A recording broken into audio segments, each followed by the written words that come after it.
আসসালামু আলাইকুম ওয়া রাহমাতুল্লাহি ওয়া বারাকাতুহু। প্রিয় খামারি ভাইরা, নতুন একটি ভিডিওতে আপনাদেরকে স্বাগতম। আর আজকের ভিডিওটা খুবই গুরুত্বপূর্ণ, কারণ আজকে আমি আপনাদের সাথে এই ফুলি শীতের সিজনটা আপনারা কিভাবে আপনাদের চীনা হাঁসগুলোকে সুস্থ রাখবেন এবং কোন কোন মেডিসিনগুলো আপনাদের খামারে 100% রাখতে হবে এবং কখন কোন বয়সে আপনার কোন মেডিসিনগুলো এই শীতের সিজনে প্রয়োগ করবেন, বিস্তারিত বিষয়ে কথা বলবো। তার আগে ছোট একটা মেসেজ, যারা এখন আমার চ্যানেলটি সাবস্ক্রাইব করে নাই, প্লিজ আপনারা আমার চ্যানেলটি সাবস্ক্রাইব করবেন আর অবশ্যই ভিডিওতে একটা লাইক দিয়ে দিবেন।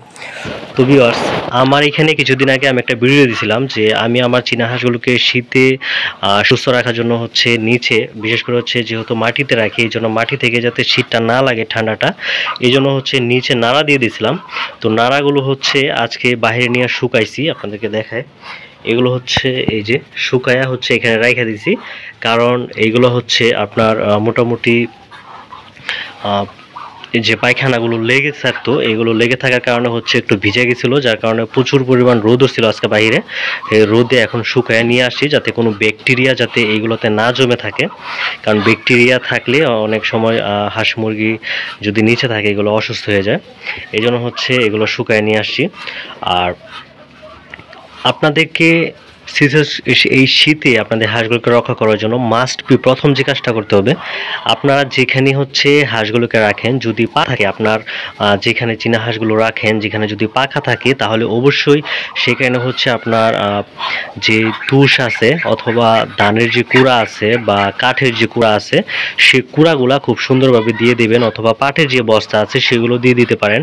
আর যদি মাটিতে রাখেন সেক্ষেত্রে আপনারা এই মানে খুব সিম্পলভাবে যদি ধানের নাড়া দিতে পারেন তাহলে দিয়ে দিবেন, অথবা আপনার তুষ বা ধানের কুড়া যেগুলোই পারেন আপনার সেগুলো দিয়ে আপনার এই ফ্লোরটা আপনারা তৈরি করবেন, যাতে হাঁস রাখার মতো একটা পরিস্থিতি তৈরি করবেন। দ্বিতীয়ত আপনারা আপনাদের হাঁসগুলোকে যেই জায়গায় রাখবেন, যে রুমে রাখবেন, সেই রুমে চেষ্টা করবেন যাতে বাহির থেকে কোনো বাতাস যাতে আপনার এই রুমটাতে যদি প্রবেশ করতে না পারে, কারণ শীতের সিজনে চীনা হাঁস সব থেকে বেশি অসুস্থ হয়, সব থেকে বেশি। আর সব থেকে যে সমস্যাটা বেশি হয় সেটা চীনা হাঁসের চুনা পায়খানা। এটা শীতকালে সব থেকে বেশি দেখা দেয়। যদি আপনার দেখা গেছে 99%, যদি 99টা হাঁস আপনার অসুস্থ হয়, আপনার খামারে যদি 99টা হাঁস অসুস্থ হয়, সেখান থেকে প্রায় আপনারা দেখবেন যে প্রায় 90টা হাঁসের চুনা পায়খানার সমস্যা দেখা দিই। প্রথম চুনা পায়খানা থেকে তারপর আপনার হাঁসগুলো খাবে না, তারপর সেখান থেকে নাক দিয়ে পানি পড়বে, তারপর আপনার বিভিন্ন ধরনের সমস্যা, একটা সময় দেখবেন যে আপনার হাঁসগুলো মারা যাবে। এরকম একটা পরিস্থিতি তৈরি হয় এই বিশেষ করে এই চুনা পায়খানা থেকে। আর আপনাদের খামারে চুনা পায়খানার জন্য যে মেডিসিনটা 100% রাখতে হবে সেটা আমি আপনাদেরকে দেখাই। আমি আমার খামারে চুনা পায়খানার জন্য বিশেষ করে যে মেডিসিনটা রাখি সেটা প্যাক্সাসিন। আর এই প্যাক্সাসিনটা আপনার যদি চুনা পায়খানা হয় আপনার খামারে, আপনি প্রয়োগ করার প্রায় 3 থেকে 4 ঘন্টা পরে একদমই আপনার হাঁসের যে চুনা পায়খানা থাকে সেটা একদম ক্লিয়ার হয়ে যাবে। সর্বোচ্চ 3 থেকে 4 ঘন্টা আমি এটা আপনাদেরকে বলতে পারি, কারণ এটা যেহেতু আমি প্রয়োগ করি এবং আমার খামারে এটা বাস্তব অভিজ্ঞতা আমি পাইছি। অনেক দিন পর্যন্ত এটা আমি ইউজ করতেছি। বিশেষ করে খামার যখন শুরু করি, আপনারা জানেন যে খামার শুরু করার পর আমার কিছু হাঁস মারা গেছিলো 1 মাসের ভিতরে। পরবর্তীতে আমি যখন আবার হাঁস খামার শুরু করি তখন থেকে প্রায় 3 বছর যাবত আমি মেডিসিনটা ব্যবহার করতেছি। এখন পর্যন্ত এটা থেকে আমি খুব ভালো পরিমাণে যে ফিডব্যাকটা পাইছি, এই জন্য আপনাদেরকে এটা আমি বলছি। এই প্যাক্সাসিনটা রাখবেন, যখনই দেখবেন যে আপনার চীনা হাঁসের চুনা পায়খানা দেখা দিয়েছে তখনই আপনি এই প্যাক্সাসিনটা আপনার খামারে ব্যবহার করবেন। আর এটা ব্যবহার করার নিয়ম 1 গ্রাম পাউডার 1 লিটার পানিতে দিয়ে আপনার চীনা হাঁসগুলোকে খাওয়াবেন, অথবা আপনি যদি খাবারের সাথে মিক্স করে দিতে চান তাহলে 1 গ্রাম পাউডার নেবেন, পরিমাণ মতো আপনার জয়টা হাঁস থাকে ওইটা হাঁস, তাহলে ওই রকম পরিমাণ মতো আপনাদের খাবার নিয়ে সেগুলোর সাথে আপনারা দিবেন। আর অবশ্যই যদি খাবারের সাথে দেন তাহলে সাদা ভাতের সাথে আপনারা মিক্স করে আপনারা দিবেন। আর আরেকটা কথা যে আপনারা দেখবেন যে এই শীতের সিজনে কিন্তু ডাক প্লেগ রোগটা সব থেকে বেশি হয়। আর ডাক প্লেগ রোগটা হয় এই কারণে যে আপনার চীনা হাঁসগুলো যখন দেখবেন যে চুনা পায়খানা হয়, চুনা পায়খানা থেকে যদি আপনারা সঠিকভাবে ট্রিটমেন্ট না করাইতে পারেন, তখন কিন্তু আপনার হাঁস মুরগি দেখবেন যে ডাক প্লেগ রোগে অ্যাটাক করবে। আর ডাক প্লেগ মানে গার বেঁকে যাওয়া, পা প্যারালাইসিস হয়ে যাওয়া। তো পা পেকে যাওয়া এবং পা প্যারালাইসিস হয়ে যাওয়া থেকে মুক্তি পাওয়ার জন্য আপনারা জানেন যে মেডিসিনটা ব্যবহার করা হয় সেটা থায়াবিন।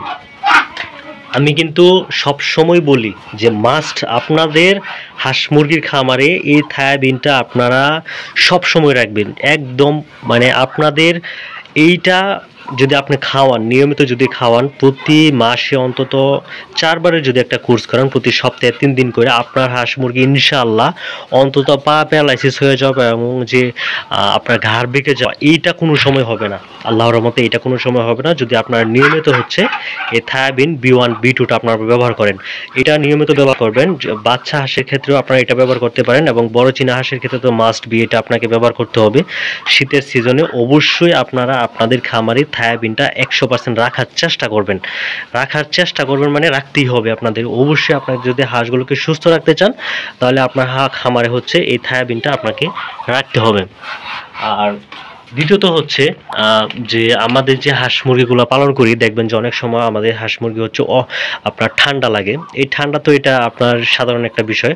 ঠান্ডা লাগা দেখবেন যে আপনার নাক দিয়ে পানি পড়বে, আপনার দূর ফুলে যাবে, আপনার মানে খাবার খাওয়া বন্ধ করে দেবে, আপনার বুঝতেই পারবেন যে আপনাদের হাঁসগুলো ঠান্ডা লাগছে। তো বড় হাঁসের ক্ষেত্রে আমি বলতেছি যে আপনাদের খামারে যদি বড় চীনা হাঁস থেকে থাকে তাহলে বড় চীনা হাঁসের ক্ষেত্রে যে ঠান্ডার জন্য যে মেডিসিনটা ব্যবহার করবেন সেটা হচ্ছে ইরোকট। একটু ভালো করে দেখেন, এটা হচ্ছে ইরোকট। এটা খুব ভালো একটা মেডিসিন।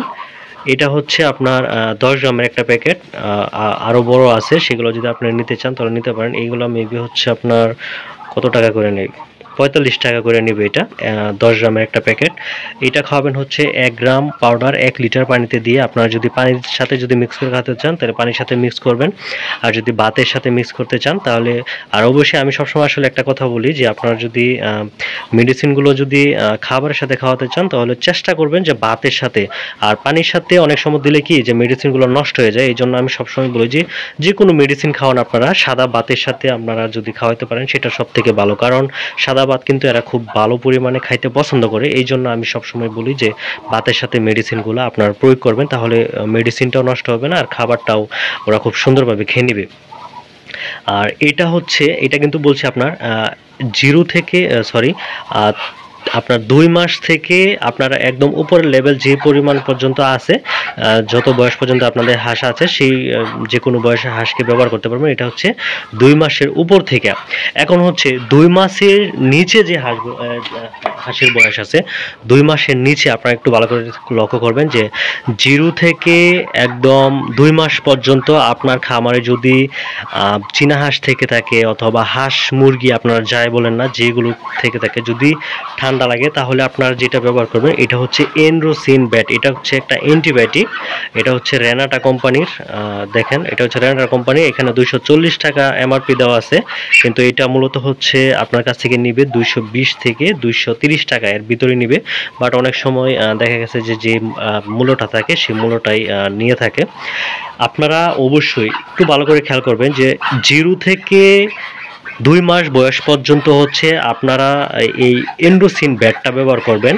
বিশেষ করে হচ্ছে আপনার খামারে যদি আপাতত যদি 0 থেকে 2 মাস বয়স পর্যন্ত যদি চীনা হাঁস থেকে থাকে, আপনারা মাস্ট বি হচ্ছে এই মেডিসিনটা আপনারা রাখবেন আপনার খামারে। তো আমি একটা কথা বলবো যে আমি যে মেডিসিনগুলো আপনাকে দেখাইছি, দেখেন থায়াবিন, তারপর হচ্ছে এনরোসিন ভ্যাট, তারপর হচ্ছে চুনা পায়খানার জন্য হচ্ছে প্যাক্সাসিন। আর আপনাদের খামারে যদি বড় চীনা হাঁস যদি ঠান্ডা লাগে সেই ঠান্ডার জন্য হচ্ছে ইরোকট। এই যে দেখেন কয়টা মেডিসিন আমি দেখাইছি, 1 2 3 4, এই 4টা মেডিসিন আপনাদের খামারে মাস্ট বি অন্তত এই শীতের মাঝে আপনারা রাখার চেষ্টা করবেন।